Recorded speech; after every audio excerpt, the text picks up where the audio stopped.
The Vorentia system's third planet possessed what military strategists referred to as optimal hostility parameters. A pretentious way of saying it probably wouldn't kill you immediately, but it would certainly make you work for survival. Dense forests sprawled across 70% of the landmass, teeming with flora that photosynthesized in spectacular shades of violet and amber.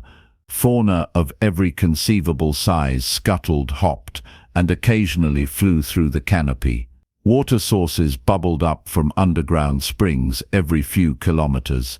By any reasonable metric, the place was a paradise, which made it the perfect location for the interspecies military coalition's most grueling training program.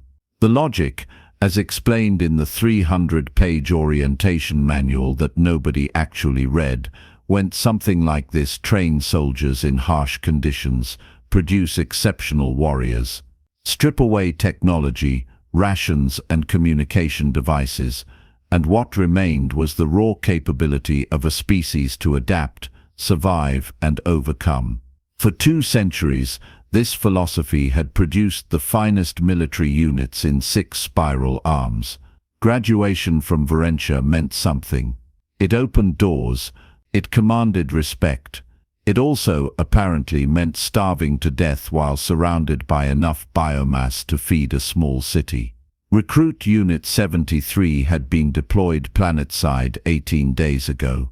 They'd arrived as a textbook example of coalition diversity: 4 Hephorans with their crystalline dermal plating and meticulous organizational protocols, 3 Quilixians whose boneless physiology made them excellent at squeezing through tight spaces, but terrible at morning calisthenics, 2 Vrin with their 6 arms and even more opinions, and 1 Torquin whose species specialized in mathematical computation and anxiety.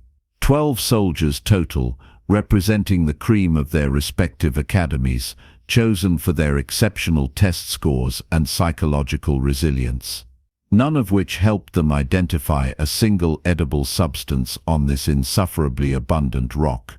The Hephoran squad leader, designation Krenth var Momentum, because his species believed names should convey life purpose, had his dermis dulled from its usual lustrous cobalt to a concerning slate gray. He crouched beside their dwindling supply cache, running calculations for the 14th time that hour. 3 Nutripacks remained. 12 soldiers. Standard protocol dictated equal distribution, which meant another day and a half before the situation transitioned from dire to submit incident reports posthumously. Perhaps, offered Quilix Nem, one of the Quilixians, his gelatinous form quivering with what might have been hope, or simply low blood sugar, we could attempt the scanning sequence again. Maybe the equipment requires recalibration after exposure to atmospheric moisture. Krenth var Momentum didn't bother looking up. They'd run that scan 47 times. The result never changed. His tactical scanner, a marvel of technology capable of analyzing molecular structures down to the atomic level, had sampled vegetation, fungi, insects, several small mammals, water from 3 different sources, and even the moss growing on the northern rock faces. Every single analysis returned the same color-coded verdicts: red for toxic, yellow for indigestible, or the particularly unhelpful orange that meant insufficient data to confirm safety.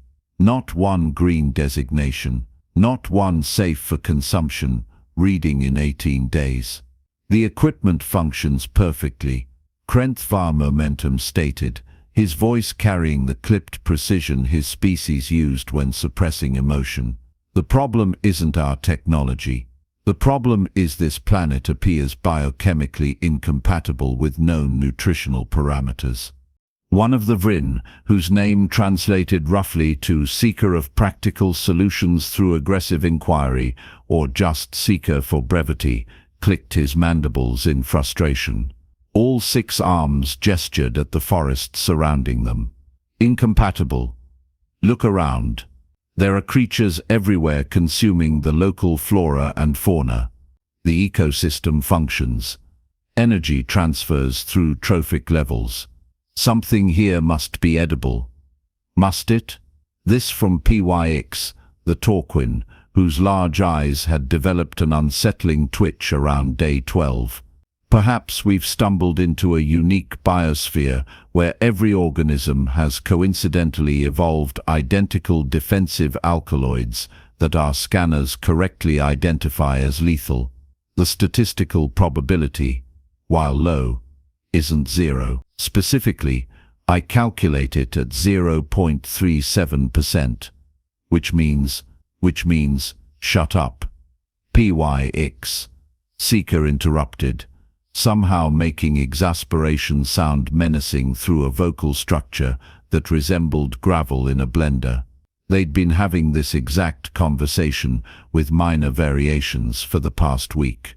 The pattern had become ritualistic desperation, suggestion, technological confirmation of doom, mathematical anxiety spiral, group frustration. Rinse and repeat while slowly metabolizing your own muscle tissue.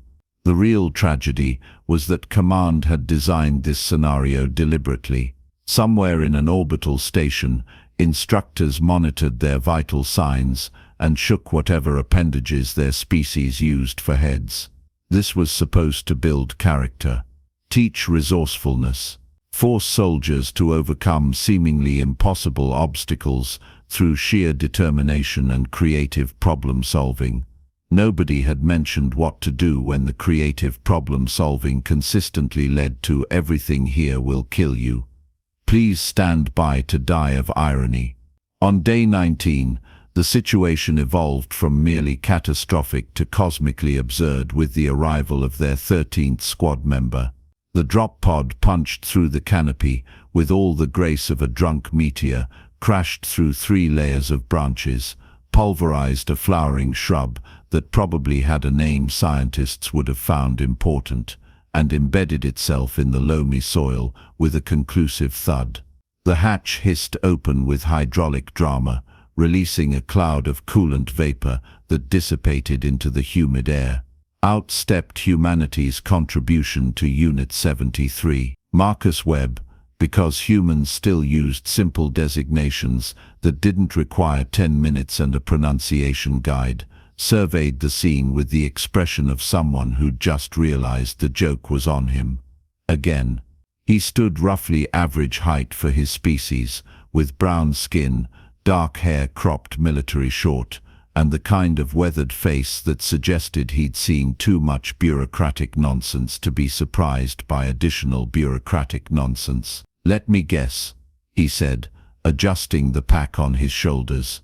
"You're the unit that requested human culinary consultation." Krentvar Momentum's crystalline plating managed to convey confusion despite lacking traditional facial features. "Negative. We requested emergency ration resupply. Coalition Command indicated deployment delays due to solar storm interference." "Right. Funny thing about that." Marcus dropped his pack and started unpacking with practiced efficiency. "Command decided your unit needed, and I'm quoting the assignment orders here, practical cross-species integration experience with historically primitive survival specialists. Apparently someone noticed you've been here 3 weeks and haven't eaten anything that actually grows on this planet, because the indigenous biomass is universally toxic." Quilix Nem's gelatinous form rippled with indignation. "Our scanners confirm." "Your scanners are idiots," Marcus interrupted cheerfully. He'd extracted what looked like a basic cooking kit: knife, compact heating element, collapsible pot, various implements that gleamed in the amber sunlight. Or rather, they're perfectly functional pieces of equipment being used by people who've never had to actually forage for dinner. "No offense." "Considerable offense taken," Seeker muttered, clicking his mandibles in what his species used for glowering. Marcus didn't seem bothered. He was already walking toward the edge of their camp, examining the vegetation with an attention that looked casual but was probably anything but. He crouched beside a cluster of broad-leafed plants, crushed a leaf between his fingers, sniffed it, then, to the absolute horror of everyone watching, touched his tongue to the residue. PYX made a sound like a tea kettle, achieving sentience, and immediately regretting it. You just contaminated yourself with unscanned organic compounds.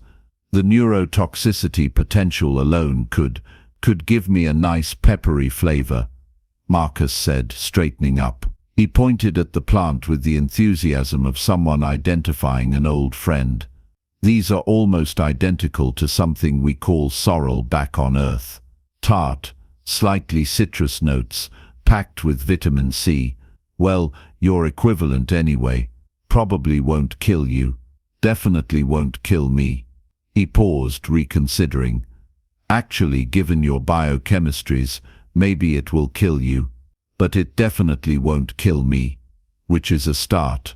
He moved on before anyone could formulate a proper objection, stopping at a tree with bark that spiraled in hypnotic patterns. Small, nut-like pods clustered near the branches. Marcus grabbed one, examined it, then produced a rock from absolutely nowhere and cracked it open with practiced efficiency. The interior revealed white flesh that glistened with moisture. Protein and fat, he announced, popping a piece in his mouth and chewing thoughtfully. Tastes like almonds had a baby with coconut. Textures a bit chalky, but beggars can't be choosers, and you folks are definitely beggars at this point. Krenthvar momentum approached with the careful movements of someone watching a detonation expert disarm explosives using only confidence and poor decisions. Human Marcus.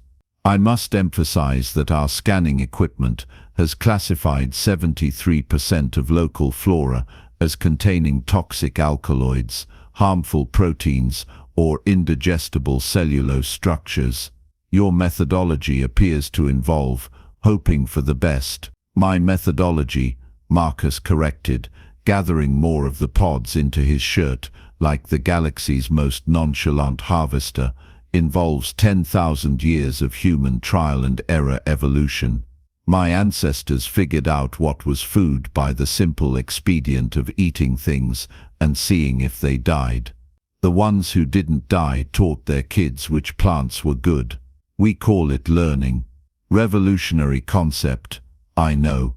He returned to camp and dumped his collection beside the heating element. The aliens watched with the morbid fascination typically reserved for impending disasters or particularly dramatic stellar collapses. Marcus, apparently immune to their existential dread, started actually preparing the items like this. Was a routine Tuesday afternoon. The nuts got crushed and sorted. The sorrel equivalent got washed in water from a nearby stream, water that scanners had flagged as containing trace minerals that might theoretically cause cellular disruption in prolonged exposure. Marcus drank some, shrugged, and continued working. You're going to cook it. Quilix Nem's form had gone nearly translucent with anxiety.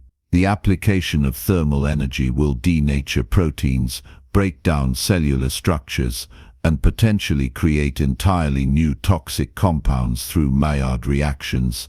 Yeah, Marcus agreed, setting up his heating element and placing the pot over it. It'll also break down actual toxins, make nutrients more bioavailable, kill parasites, and improve flavor significantly. Funny how that works. He'd found something else during his brief expedition, a fungus growing on a fallen log, bracket style, with concentric rings in shades of cream and brown. This got sliced thin and tossed into the pot with water, crushed nuts, and torn sorrel leaves. As heat worked its ancient magic, a smell began to permeate the camp. The aliens didn't have a unified word for what they were experiencing. Each species processed olfactory input differently, with varying numbers of receptors and neurological pathways. But somehow, across all those biological differences, a consensus emerged. Whatever was happening in that pot smelled unambiguously good. Steam rose in lazy spirals. Marcus added things from his pack, a pinch of salt, some dried herb whose origin he didn't specify, a squeeze from what looked like a preserved citrus equivalent. He stirred with a carved wooden spoon, humming something that might have been music or might have been random noise, completely unconcerned that he was committing what the aliens considered elaborate suicide via stew. The biochemical incompatibility problem, Krenthfar momentum began, his voice weaker than before, remains relevant regardless of preparation method. Human physiology evolved separately from coalition species. Your digestive enzymes, pH levels, gut microbiomes, none of these align with our biological requirements. Food safe for you could still be lethal for us. Marcus glanced up from his cooking. Could be, he acknowledged. Probably isn't though. You want to know why? He didn't wait for an answer. Because life is lazy. Evolution takes shortcuts. Carbon-based organisms processing energy from organic compounds. There's only so many ways to do that efficiently. Your bodies might look weird, but at the molecular level, you're all running basically the same software with different interfaces. That's a dangerous oversimplification, PX protested, though his large eyes remained fixed on the pot. Sure is, so starving to death because your scanner said the salad might be mean to you. Marcus tasted his creation, nodded approval, and looked up at the assembled soldiers. Who's hungry enough to find out if I'm right? The silence that followed contained multitudes. Pride warred with desperation. Military discipline grappled with biological imperative. Sophisticated technological reliance confronted primitive empirical results. Seeker broke first. All 6 arms crossed in a posture that his species used to indicate, "This is a terrible idea, but I'm doing it anyway." He approached the pot like it might explode, which in fairness, they all half expected. Marcus ladled soup into a collapsible bowl and handed it over. Start small. Let your system adjust. If you feel weird, stop immediately, and we'll note which species has compatibility issues. Seeker stared at the bowl's contents. Liquid, chunks of fungus, floating leaves, pieces of crushed nut creating a cloudy suspension. His mandibles worked silently through what was probably a very intense internal debate. Then, with the air of someone jumping off a metaphorical cliff, he drank. The taste hit his sensory organs with all the subtlety of a chemical explosion, except instead of pain, there was flavor. Actual, genuine, complex flavor. The umami earthiness of fungus, the bright acid pop of sorrel, the creamy richness of nuts, all balanced in a liquid medium that his tongue, or whatever anatomical structure served similar purpose, recognized as fundamentally good. He drank more. Then more.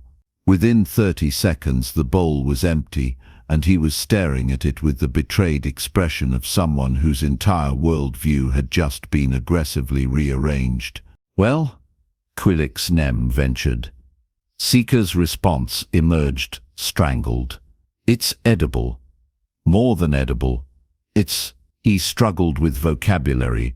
His language contained 47 words for different types of military formation maneuvers, but apparently lacked adequate terminology for delicious. He settled on, "It's good. Really good. Why is it good? This shouldn't be good." That broke the dam. Within minutes, all 12 aliens crowded around Marcus's pot like refugees at a relief station, which wasn't far from the truth. He ladled out portions with the practiced calm of someone who'd seen this reaction before, offering quiet instructions about pace and quantity to beings whose stomachs had been running on empty for far too long. The Quilixians' translucent forms gained visible color as nutrients hit their systems. The Heiferan's dermis began brightening from dull slate back toward healthy cobalt. Even PYX stopped calculating disaster probabilities long enough to focus on the revolutionary concept of a full stomach. Krentvar Momentum accepted his bowl last, still radiating skepticism despite the evidence literally nourishing itself around him. He consumed the soup with methodical precision, analyzing each component as it hit his palate. His species had 38 distinct taste receptors. Every single one was reporting data that contradicted 18 days of scanner readouts. This is functional nutrition, he finally admitted, something like wonder creeping into his normally rigid tone. Biochemically active, efficiently processed. How did you identify these components as safe when our equipment classified them as hazardous? Marcus was already preparing a second batch, having raided nearby vegetation with the confidence of someone who actually understood what he was looking at. Your equipment classified them as potentially hazardous because it was programmed by people who've never been actually hungry. Real hungry, I mean. The kind where you can't afford to wait for a 70-page safety analysis before eating. He gestured at the forest around them with his stirring spoon. Humans spent most of our history figuring out what was food through experimentation. We learned to recognize patterns. These leaf shapes are usually safe. That color combination often means poison. These smells indicate edibility. We developed cooking techniques specifically to make dangerous things safe. Soaking, fermenting, heating, grinding, combining, all workarounds for the fact that we couldn't scan molecular structures but still needed to eat. Primitive survival adaptation, Quilix Nem said, though it sounded more like awe than criticism now. Primitive and effective, Marcus agreed. Your civilization skipped that developmental phase, went straight from hunting and gathering to advanced agriculture probably. Never had that awkward period where you had to nibble random plants and hope for the best, which is great for progress, terrible for scenarios like this. The second batch was even better than the first. Marcus had found something that tasted like onion's exotic cousin, and something else that added an almost meaty texture despite being clearly vegetable in origin. He worked with the unself-conscious competence of someone performing a task so fundamental it barely registered as a skill. As the aliens ate, truly ate for the first time in weeks, something shifted in the group dynamic.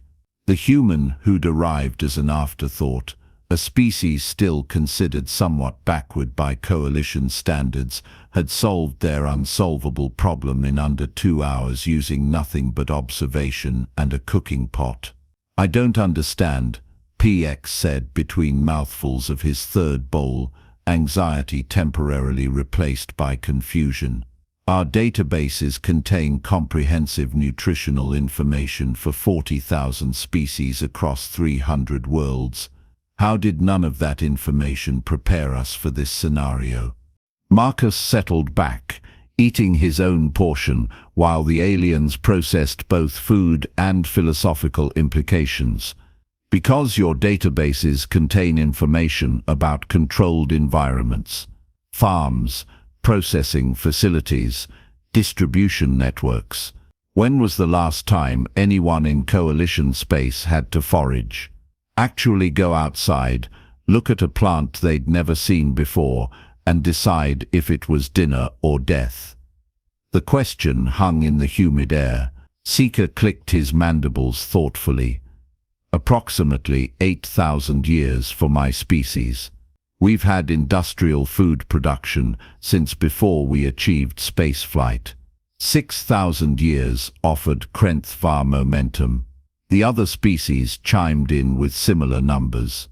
Millennia of civilization, of advancement, of removing themselves from the dirty business of directly interacting with untamed ecosystems. Right, Marcus said. You've all been safe for so long you forgot how to be unsafe. Your scanners can tell you molecular composition, but they can't tell you if something's food, because food isn't a chemical category. It's a relationship between organisms. You have to understand context, evolution, ecology. A plant might be toxic to you but nutritious to me, or vice versa, not because of chemistry, but because of history.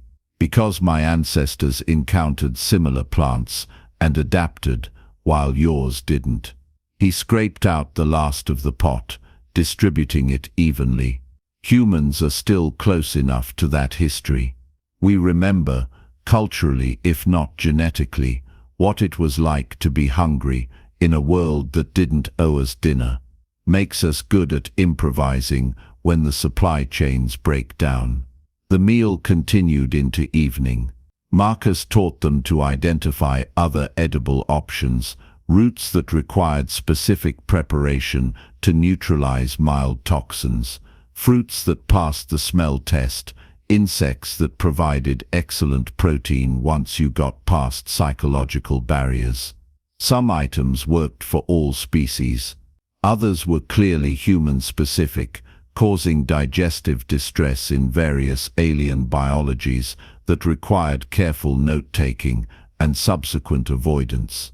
They learned about cooking temperatures, about how timing affected texture, about flavor combinations that enhanced nutritional absorption. Concepts that seemed absurdly basic, but represented a knowledge base. Humanity had spent 10,000 years developing through the extremely effective teaching method of eat wrong, die, don't pass on genes. By the time the twin moons rose over Vorentia, casting silver-blue light through the violet canopy, Unit 73 had transformed. The desperate, starving recruits had become something else, still soldiers in training, but now soldiers who understood a fundamental truth their advanced civilizations had forgotten. Technology was impressive. Sophistication was valuable, but neither meant much if you couldn't feed yourself when the systems failed. Krentvar Momentum approached Marcus as the human cleaned his cooking equipment with sand and water, preparing for the next day's inevitable meal preparations. The Heiferan's crystalline plating had returned to full lustrous health, catching moonlight like living jewelry. "Human Marcus," he began, formal as always but with something new in his tone. "I must acknowledge that your species' survival methodologies, while unconventional by coalition standards, have demonstrated objective superiority in this scenario. We were operating with comprehensive technological resources and still failing at a task you accomplished with minimal equipment and empirical observation." Marcus shrugged, carefully packing away his knife. "Different tools for different problems. Your scanner's great for chemical warfare scenarios or contaminated environments. My approach works better when the problem isn't actually a problem, just looks like one, if you've forgotten how to look properly." An elegant distinction. Krentvar Momentum paused, processing. "Command will require detailed reports on these events. The training protocol failures, the successful intervention, the methodology employed. This incident will likely precipitate curriculum revisions across all coalition military academies." "Good. Maybe add a course on primitive survival skills. Call it What to Do When Your Scanner Calls Everything Poison and You're Hungry." "Anyway," Marcus grinned, "catchy title. I'll workshop it." The Heiferan's dermis shifted through colors that might have been amusement. "The broader implication concerns me, however. How many other fundamental skills have coalition species lost during our advancement? What other scenarios might we face where technological sophistication becomes a liability rather than an asset?" "That," Marcus said, settling in for sleep, "is exactly the right question to be asking. Welcome to what humanity's been figuring out for our entire existence. Sometimes progress means remembering things you thought you'd evolved past needing." Training continued for another 48 days. Unit 73 graduated with honors, distinguished by being the only squad in program history to actually gain weight during the survival phase. Their final evaluation reports contained extensive notes about creative problem-solving, cross-species cooperation, and practical wilderness nutrition that would revolutionize coalition training protocols for decades. Marcus returned to his regular assignment, which, ironically, involved teaching food safety protocols to human colonists on frontier worlds. The galaxy had deemed his species backward enough to need supervision, but hadn't quite connected the dots that sometimes backward just meant still remembering the old ways. Somewhere in Coalition Command, a bureaucrat read the incident reports and wondered, briefly, what other human skills might prove unexpectedly valuable. The thought was filed away, marked for future consideration, then promptly forgotten as more pressing technological matters demanded attention. Back on Vorentia, a new recruit unit deployed. They lasted 16 days before hunger became critical. Their distress beacon went unheard due to atmospheric interference. They were discovered 3 days later by a human instructor doing routine terrain mapping. She found them huddled around their useless scanners, surrounded by abundant edible vegetation they'd classified as toxic, having apparently learned nothing from Unit 73's documented success.